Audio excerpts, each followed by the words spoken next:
నమో బుద్ధాయ. ఆరోగ్యాభిలాషులారా, పురుషులలో స్త్రీలలో oestrogen hormones స్థాయి తగ్గిపోవటానికి గల కారణాలు ఏమిటనేది ఈరోజు తెలుసుకుందాం. ఈ హార్మోన్స్ ఇన్బ్యాలెన్స్ కావటం వలన పీరియడ్స్ ఇర్రెగ్యులర్గా ఉండటం, ఒక్కోసారి పీరియడ్స్ ఎక్కువ తక్కువ రావటం, అధికంగా కావటం, ఒకసారి కొంచెం కొంచెం కావటం, అలాగనే స్కిన్ డై కావటం, అన్నం సరిగా విడుదల కాకపోవటం, ఎగ్స్ క్వాలిటీ విడుదల కాకపోవటం, యోని దగ్గర జిగురు తగ్గిపోయి మంటలు దురదలు రావటం, లైంగిక వాంఛ తగ్గిపోవటం, కోరికలు లేకపోవటం, రొమ్ములో గడ్డలు రావటం, అలసట, మానసిక ఒత్తిడి, ఆందోళన, నిద్ర పట్టకపోవటం, శరీరం వేడిగా ఆవిరి కావటం, రాత్రి చెమటలు పట్టడం, ఇలాంటి అనేక సమస్యలతోని ఇబ్బంది పడాల్సినటువంటి పరిస్థితి వస్తుంది.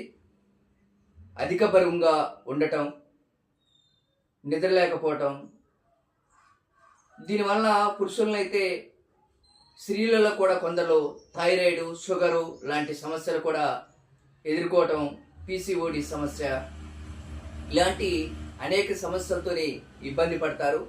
ఈ హార్మోన్స్ ఇన్బ్యాలెన్స్ కావటం వలన, ఈస్ట్రోజన్ హార్మోన్స్ తగ్గిపోవటం వలన.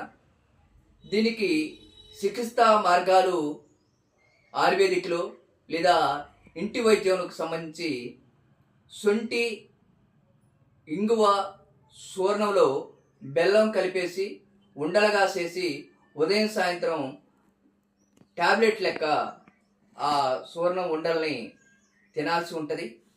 అలాగనే మెంతుకూర, బచ్చల కూర, పాలకూర, తోటకూర, ఈ 4 రకాల ఆకుల్ని శుభ్రంగా కడిగి జ్యూస్ పట్టి దాంట్లో తేనె కలిపి తాగాలి. అలాగనే మునగాకు, కరివేపాకు జ్యూస్ని కూడా సాయంత్రం పూట జ్యూస్ తీసి దాంట్లో తేనె కలిపి తాగాలి.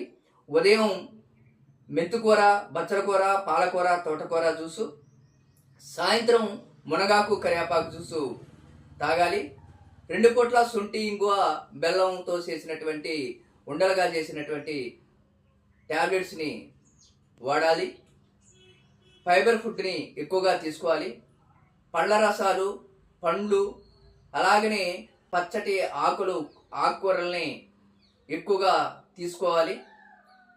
అలాంటప్పుడు ఈ స్త్రీల్లో కానీ పురుషుల్లో కానీ ఈస్ట్రోజన్ హార్మోన్స్ ఇన్బ్యాలెన్స్ కావటం అనేది ఆ సమస్య నుంచి సులభంగా బయటపడవచ్చు. జై గురుదేవ.